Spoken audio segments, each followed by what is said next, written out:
Hey there, Fuego back. Today we're going to talk about the idea of being physically healthy. Like, what does it mean, and how can one accomplish that and be physically healthy? I'm going to try to flesh out a couple ideas I've got. I got some bullet points here up on the screen, so I'll be reading off them a little bit. But I want to talk about it. I want to talk it out, flesh it out a bit, and see what we can do, see what I can understand, see what I can wrap my mind around, and work on trying to be able to uh,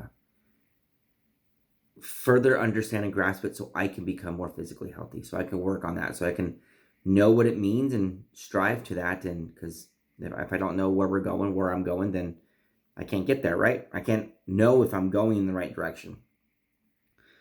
So being healthy really means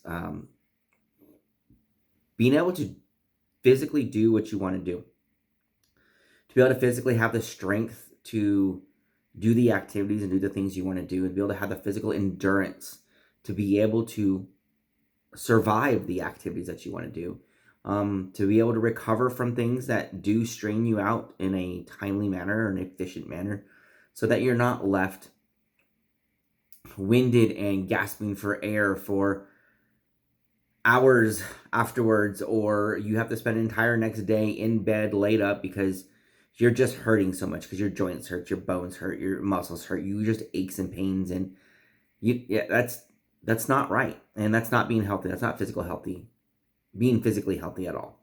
And so being physically healthy, I think, really just having the physical conditioning in your body to have the strength and the endurance and the capability to do the things and the activities that you want to do whenever you want to do them, without necessarily having to warm up your arm or warm up your muscles and stretch out or something like that prior to, right? Just get up and go.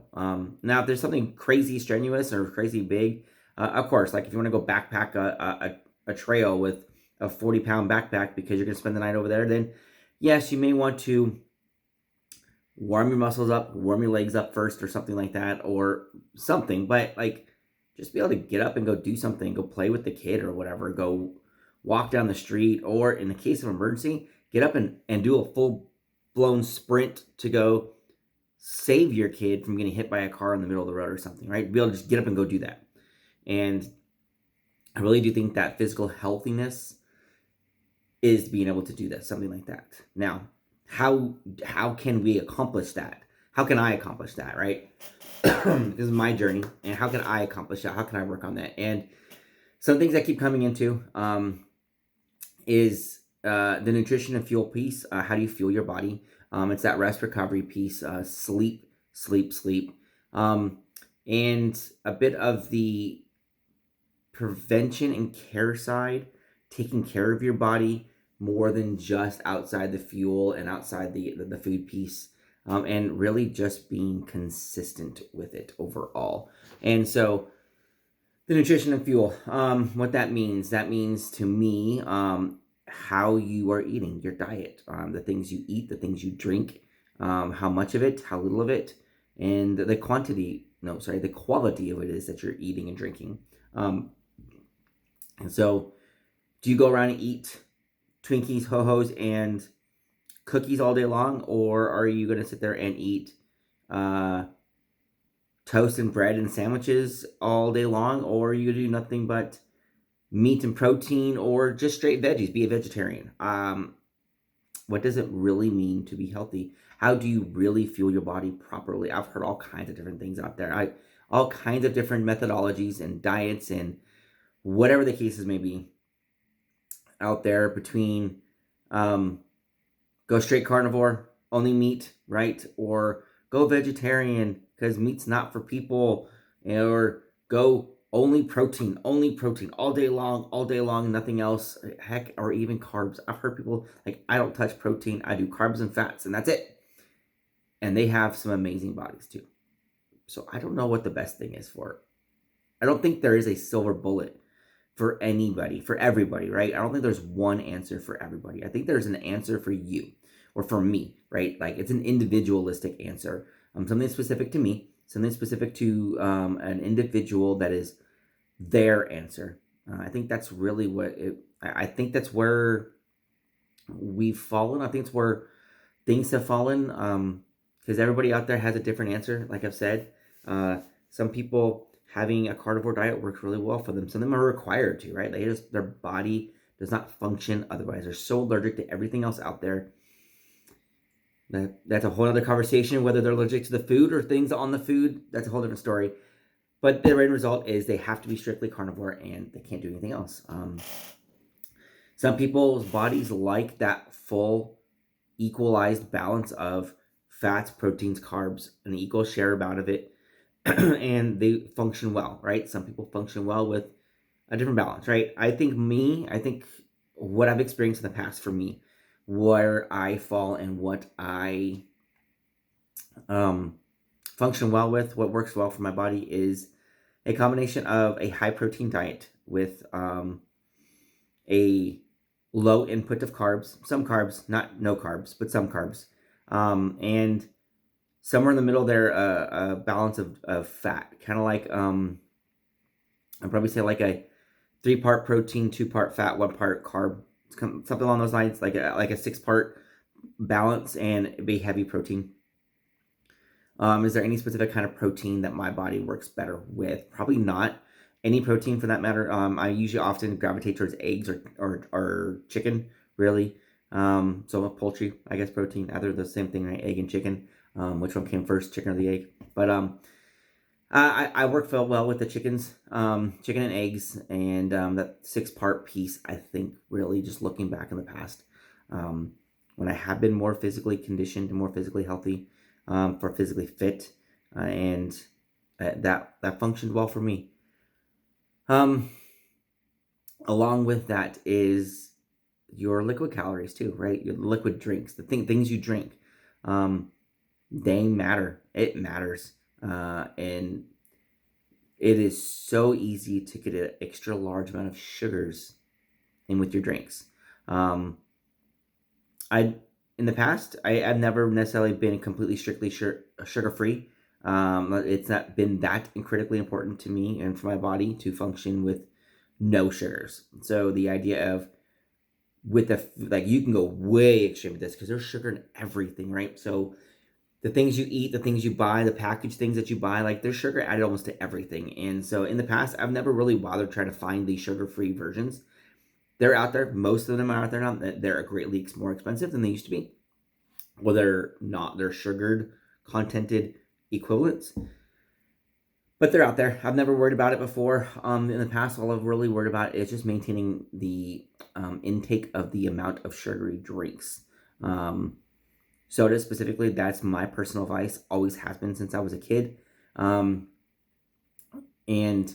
reducing the quantity of sugary drinks, reducing the quantity of sodas is a massive value add for me.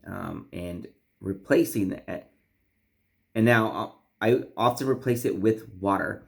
And whether the benefit or the value add I'm getting is the reduction of the sugars in the sodas, or is it the increase of water? I don't know. It's a good question. I don't know for sure. Maybe I can do an experiment myself and leave my quantity of sodas there and just start adding waters and see what happens. Or vice versa. Just take out the sodas and don't add more water and see what happens. I don't know. But I do know water is very important. Our body is made up of a lot of water. Scientifically, data-wise, I couldn't tell you just how much water. It's a large proportion of it. Everything in our body has some kind of liquid or water flowing through it, practically. All right, and so I mean, heck, our blood is even a liquid. So like, there's water everywhere within our body, and it's fine. It is good, and so drinking water is an important thing. Is all water equal? No, not all water is equal. The water you get out of your tap is not equal to the water you get out of a bottle of water, and even the bottle of water is not all equal to each other. You do get what you pay for to an extent. There's difference between alkaline water, mineral water, spring water. There really is a difference with the content of what's inside there. Minute, small, but if you are at a point where you are needing a drastic change in your life, or even at a point where you are min-maxing your health overall, I do think the quality of the water you drink does matter. And I do think the pH balance of the alkaline water, from what I've heard, from what I've gathered, my personal opinion is the way to go. It's more efficient for your body. It absorbs it quicker. Your body hydrates more effectively with the properly balanced pH balanced water, the alkaline water for your system. I do think that works more effectively for you. I do think that is the way to go when you're worried about the water piece, right? On top of this, or after that, there's that rest and recovery piece, right? Like sleep is a massively huge piece of it. If your body can't recover, if your body can't sleep, if you can't rest, then it doesn't matter what you do. Your body is going to be in a state of constant stress. And the cortisol spikes, that spike, it's just going to be your elevated cortisol levels the entire rest of the day because your body can't recover and basically detox from the hormonal cocktail that you put it through the day before. Just living life is hard. Just living life creates hormones fluctuations in your body, and sleep is when your body detoxes from it. It chills, it rests, it goes into a type of coma state, a I can't say the word, a type of coma, essentially, and just lets your hormones stop. You quit producing them. You just stop working on them. All your body's doing is worried about digestion, just sitting there, and just lets all the hormones and the chemicals that your body made produced naturally, properly, what your body needed to survive for the day, dissipate and detox out of the system, out of the blood, out of your muscles, whatever the case may be, and just lets it reset. But if you don't get enough sleep, you can't reset. And then if you do it again, and then do it again, and then do it again, and you have not quite a reset, not quite a reset, not quite a reset, you continuously build up on that level of hormones in your system that never quite went away.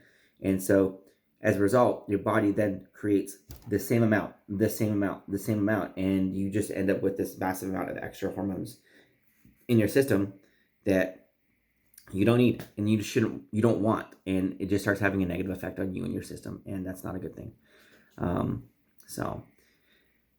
I've been rambling enough time here, so I'm going to head out of here. If you guys want to check out the bigger part of the conversation where really started this, so please go ahead and check out the video that's right here on the screen. That's the start of this conversation of being healthy. What does it really mean? Break it down a couple of different ideas: physical, financial, spiritual, emotional. 4 main pillars of healthiness that I think, to me, means or describes being healthy. If you can get those 4 pillars under lock, then I think you are a healthy person. I think you as a person is healthy. Whatever that means to you, it means to you. I think that's what it means to me. I'm trying to flesh this idea out, so I'm having the conversation. One-way conversation technically, because I'm talking to a screen here. However, I would love to hear your comments down below and continue the conversation there. Give me your thoughts, your comments, your questions, your concerns, anything, please. Any of the C's. And I'll definitely get back to you, and we'll further this conversation. So thank you so much for being here with me, and I'll see you on that other video over there. All right, cool.